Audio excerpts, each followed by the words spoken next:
we will be able to recognize and write fundamental trig identities. And 2, we will use fundamental trig identities to evaluate trig functions. First of all, what's an identity? We've used this term before. Who remembers us using this term before in this class? The term identity. I just remember us using it on the word. Do you remember the context in which we used it, Zach? It was with functions. I gave a name to a certain type of function. I called it the identity function. Who remembers what the identity function is? You weren't here for that, Spencer. Oh, okay. This was first semester. It's like, oh, I'm panicking. Was it with like this straight line? Yeah, it looked like this. It looked like that. And the function was y equals x. And in function notation, it's f of x equals x, right? So whatever x is, that's what y is, right? And that gives us a little bit of intuition as to what an identity is. An identity is an algebraic expression with a variable. And the identity means that no matter what the value of that variable is, it's a true statement.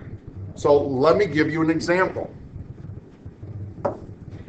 First of all, the definition of an identity. An expression, actually not an expression, an equation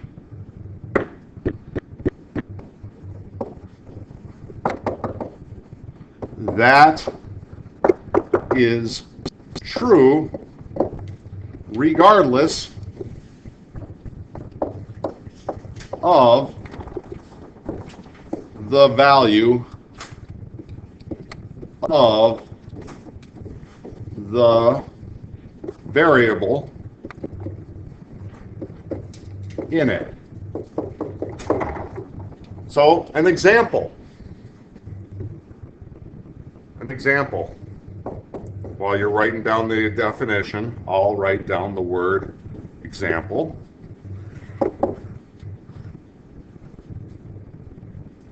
How about this? Is that an identity? Well, let me ask you.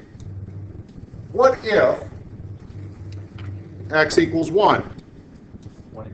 1 equals 1, right? Then 1 equals 1. Okay? What if x equals 2?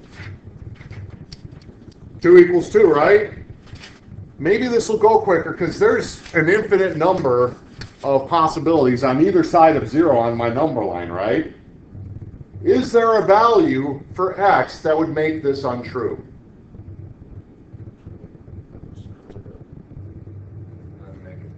So if x equals the square root of 2, does the square root of 2 equal the square root of 2? I like where you're thinking. I like how you're thinking. But remember, x equals a discrete number, right? So if x equals positive square root of 2, does positive square root of 2 equal the positive square root of 2? Yeah. What if x equals the negative square root of 2? Does negative square root of 2 equal the negative square root of 2? Yeah. Now, what Mason's thinking about is, what about square root of x equaling the square root of x? And this is where we get funky, right? Because there's two possible values for this square root of x, right? And there's two possible values for that square root of x. But this isn't what we're talking about, right? We're talking about a number that just happens to equal the square root of negative 2, or square root of 2, but the positive square root of 2, right? So if x equals square root of 2, that's a fancy way of writing 1.4141597 da da da da da, right? And does that equal that? Yeah. Okay? So that's an example of an identity. Now, before you guys get freaked out, we've already learned some identities. We call them the reciprocal identities. Okay? We did this 2 weeks ago. Sine equals 1 over cosecant, which means that cosecant equals 1 over sine, right? We know this.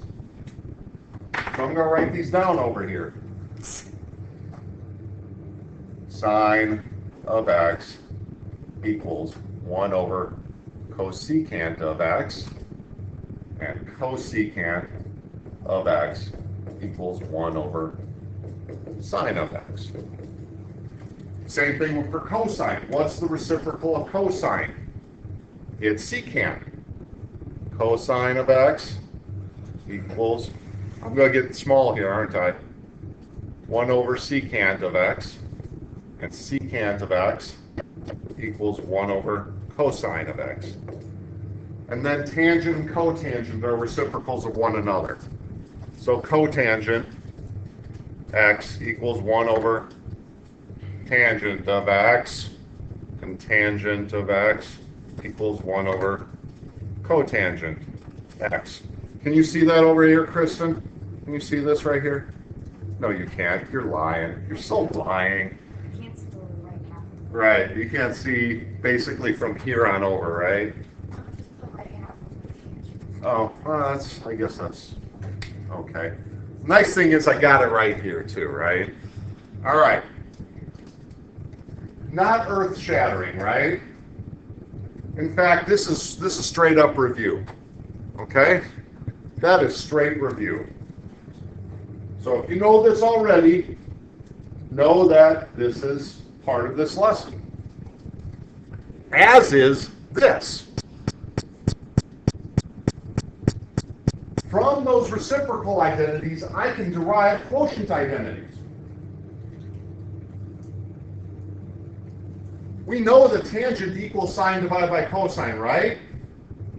And I know that cotangent equals 1 over tangent.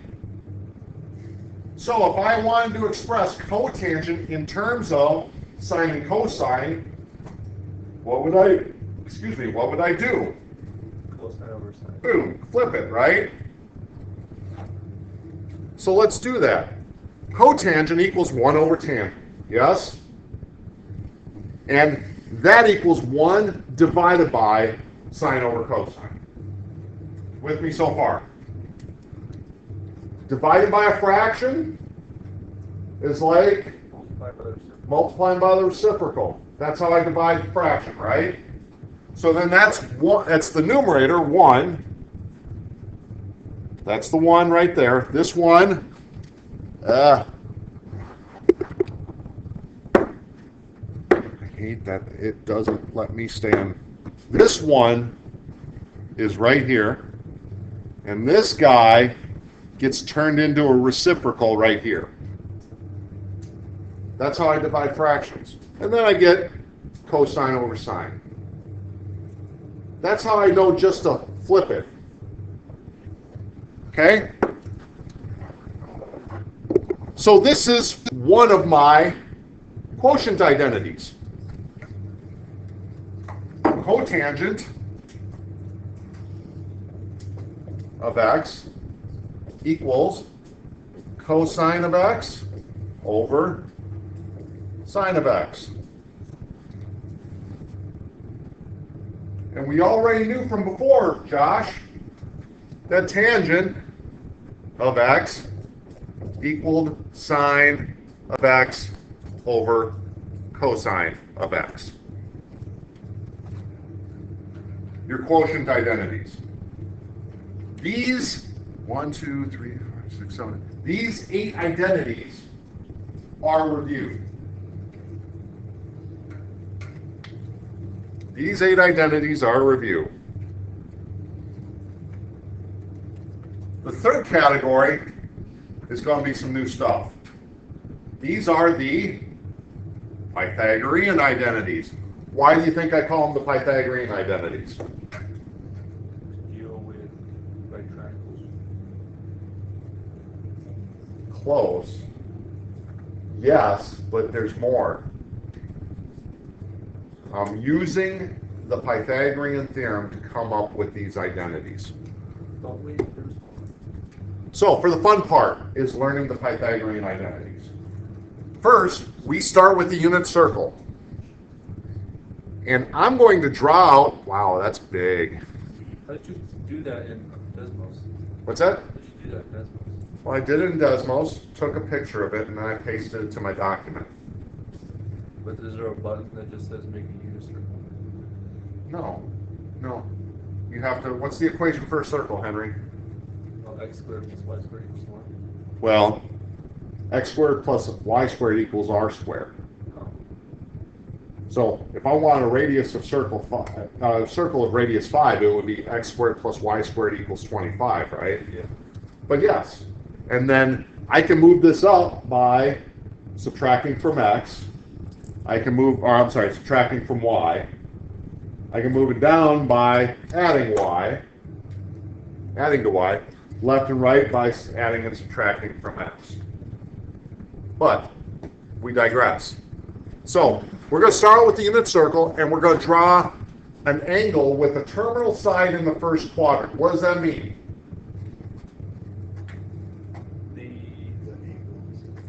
So the terminal side is right, I want a different color.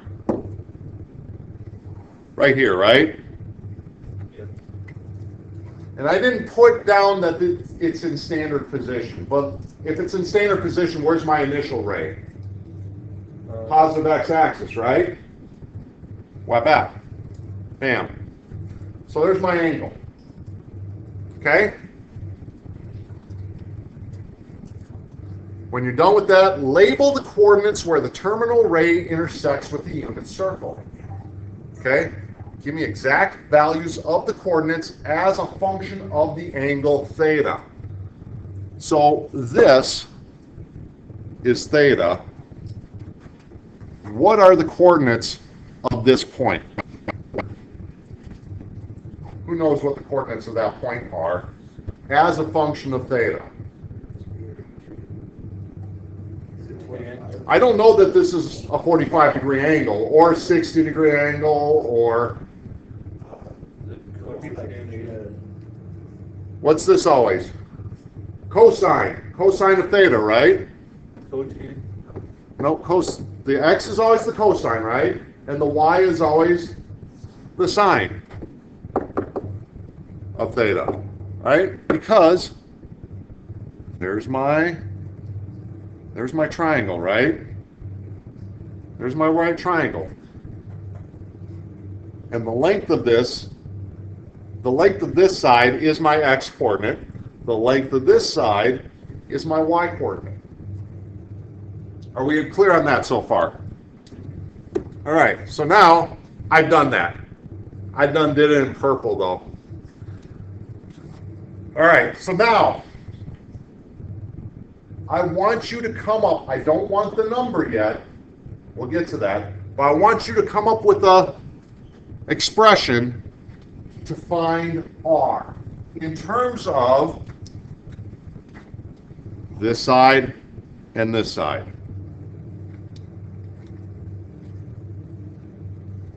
What theory, oh, I just kind of gave away the answer. What am I going to use? What tool am I going to use to figure out what r is?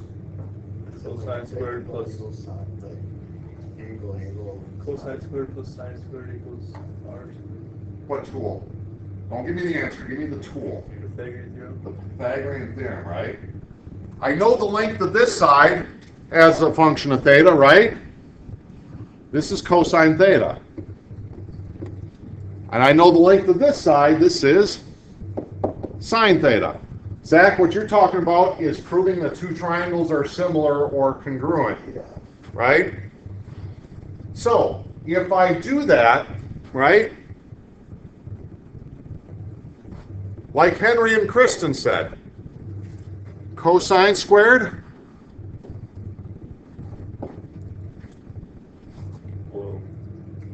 Notice I didn't write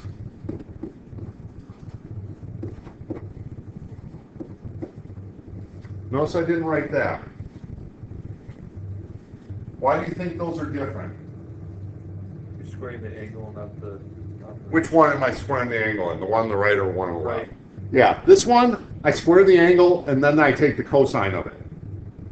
Here, I find the cosine of the angle and then I square that cosine. Be clear on that? So cosine squared theta is usually how I represent that. Because here I'm doing the stuff in the parentheses first and then squaring it, right? This is just shorthand so I don't have to write parentheses. Okay? This is how you're usually going to be seeing it. This, very rarely. Okay? So now, we said cosine squared theta plus sine squared theta equals r squared, right? Now I go back and ask you, why did I choose r? Why not x or b or... Radius. It's the radius, right. And what is the radius of my unit circle? 1. Radius is 1, right? Okay? So we come up with that sine squared theta plus cosine squared theta. And then I ask you, what is the length of the radius in a unit circle? We know it to be 1. Therefore, sine squared theta plus cosine squared theta equals 1 squared, right? Yep. Same diff, right? I don't put the squared in there. Now, what if I don't have, let's say the radius is 5. 25, 100. Does the sine square of this angle plus the cosine square of this angle still equal? R squared. Bingo. Right. Because what's the length of this side now? Is the length of this side now, no. Is the length of this side now sine of theta? No, it's 5 times the sine of theta.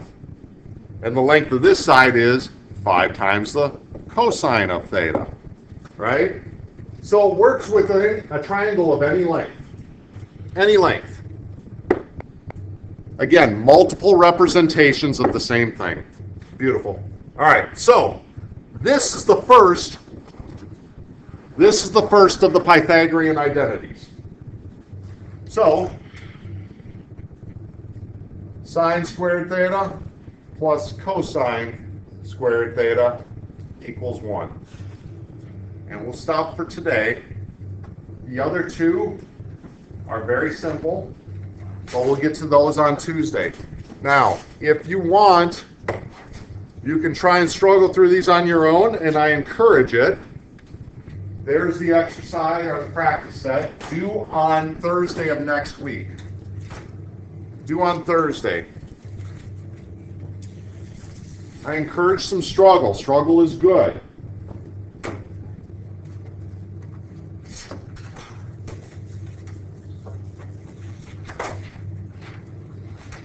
Struggle is good.